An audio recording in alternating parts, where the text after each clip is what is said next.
इस एपिसोड की स्टार्टिंग में एल्डर हैंतियान काफी गुस्से में आ चुके थे। वो अपने सामने वाले लड़के से कहते हैं आखिर तुम्हारी हिम्मत कैसे हुई ऐसा कहने की। हमारे क्लैन के ऐसा कोई भी रूल नहीं है जिसमें हम अपनी दोनों बेटियों को शादी एक ही लड़के से करवा दें। अब उनकी ऐसी बातें सुनकर वो लड़का काफी गुस्से में आ चुका था। वो कहता है अगर आपने इज्जत के साथ हमारी शादी नहीं करवाई तो मैं जबरदस्ती से भी करवा सकता हूँ। और मैंने आपको यह बताना भूल गया कि मैंने आपकी छोटी लड़की को लेने के लिए मैंने अपने कुछ गार्ड को भेजा है, जिस बात से वो कुछ समय में आती ही होगी। अब यह सुनते ही सभी लोग हैरान हो गए थे। और दूसरी तरफ हमारा सीन शिफ्ट होकर सावेन पे आ गया, जिसे एक स्पेशल पावर मिली थी जिस वजह से वो स्पेशल में ट्रेवल कर सकता था। अब कुछ समय के बाद वहाँ पर दो एल्डर आ जाता है जो कि उस छोटी प्रिंस को लेने के लिए आया हुआ था। हम देखते हैं वो आते ही तबाही मचा रहा था, जिस वजह से छोटी प्रिंस को काफी गुस्सा आ गया। लेकिन वो चाहते हुए भी उन सभी से नहीं लड़ पा रहे थे क्योंकि उन दोनों की पावर बहुत ज्यादा थी। उन दोनों में से एक एल्डर ने अपनी बेल के पावर का इस्तेमाल करते हुए छोटी प्रिंसेस को अपने बेल में कैद कर दिया था ताकि इस तरीके से उसे ले जा सके। अब ये देखते ही सभी लोग काफी परेशान और काफी गुस्से में आ चुके थे। दूसरी तरफ ये सभी नजारा देखते हुए सावन को काफी गुस्सा आ गया था, इसलिए वो अपनी पावर का इस्तेमाल करते हुए उन दोनों एल्डर को काफी अच्छा सबक सिखाते हुए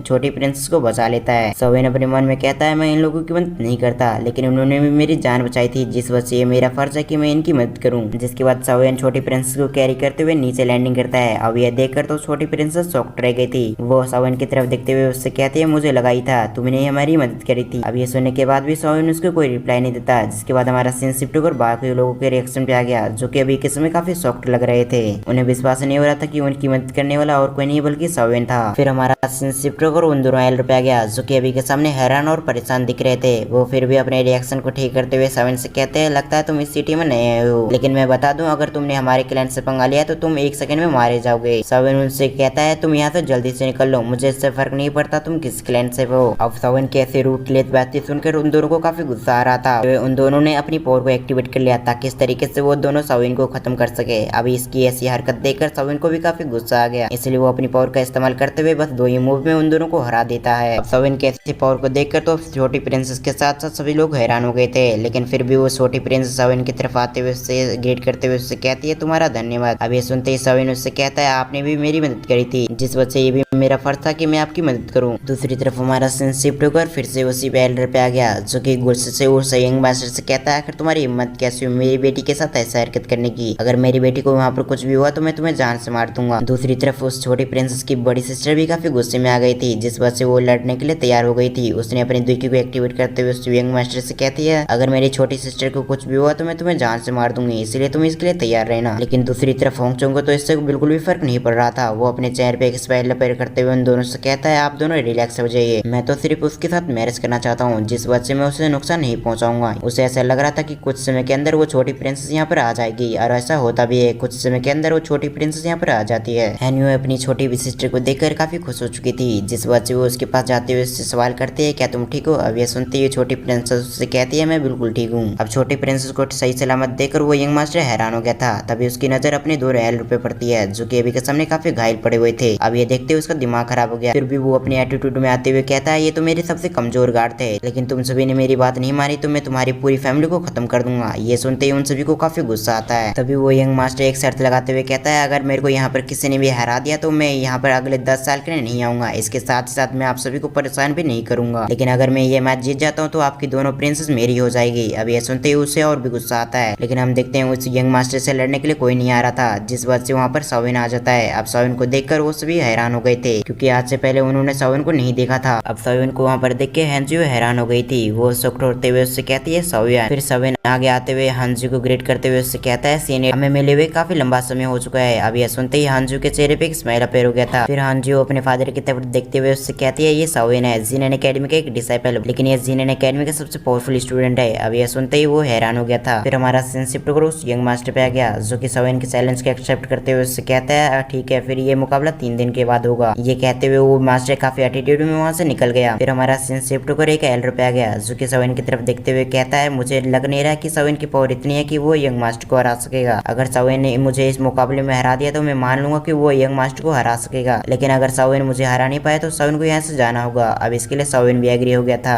फिर हमारा सिंसिप लड़ाई के एरिना में आ जाते हैं जहाँ पर सावेन और एक तरफ वो एल्डर था, जहाँ पर वो एल्डर अपनी एक सीक्रेट टेक्निक का इस्तेमाल करते हुए लगातार सावेन को हराने की कोशिश कर रहे थे, लेकिन सावेन उनके हर हमले को डॉज करते हुए काफी आसानी से उन्हें मात दे रहे होते हैं। अब इस वजह से वो एल्डर परेशान हो गए थे, जिस वजह से वो अचानक से वहाँ पर डिसअपीयर हो जाते हैं। अब यह देखकर तो सभी लोग हैरान हो गए थे। जिसके बाद हमारा सीन शिफ्ट करो सैलर पे आ गया, जिसने हर तरीके से शाओइन पे हमला कर दिया ताकि इस तरीके से वो शाओइन को हरा सके। अब वो हमला शाओइन को लग पाता उससे पहले हम देखते हैं शाओइन ने अपने पीछे एक स्पेस पोर्टल खोलते हुए उसके अंदर चला गया। अब ये देखते हुए सैलर को समझ में नहीं आ रहा था कि आखिर शाओइन कहाँ गया। अब शाओइन के पास स्पेस पावर को देखकर पूरी तरह से सभी लोग हैरान हो गए थे। उन्हें समझ में नहीं आ रहा था कि शाओइन यहाँ पर डाओजोंग लेवल पे है, लेकिन शाओइन उनकी गलतफहमी को हटाते हुए उन सभी से बताता है कि मैं अभी डाओजोंग लेवल पर नहीं हूँ, मैं अभी फिलहाल के लिए डोंगवांग पे हूँ, लेकिन मेरे साथ कुछ ऐसा हुआ है जिस वजह से मेरे पास स्पेस पावर आ चुकी है। अब ये सुनते ही सभी लोग हैरान हो गए थे। उन्हें विश्वास हो चुका था कि वो यंग मास्टर से शाओइन लड़ सकता है, जिस वजह से वो सभी एग्री हो गए थे। अब इसी के साथ हमारा ये एपिसोड यहाँ पर एंड हो गया। अब इसका नॉवल बेस्ड एक्सप्लेनेशन भी कल आ जाएगा, जिस वजह से अगर आपको देखना है तो वीडियो को लाइक करके चैनल को सब्सक्राइब कर लें और साथ ही साथ बेल आइकन को भी प्रेस करना ना भूलें। अब अगर आपने लास्ट पार्ट नहीं देखा तो एंड स्क्रीन पे आ रहा होगा।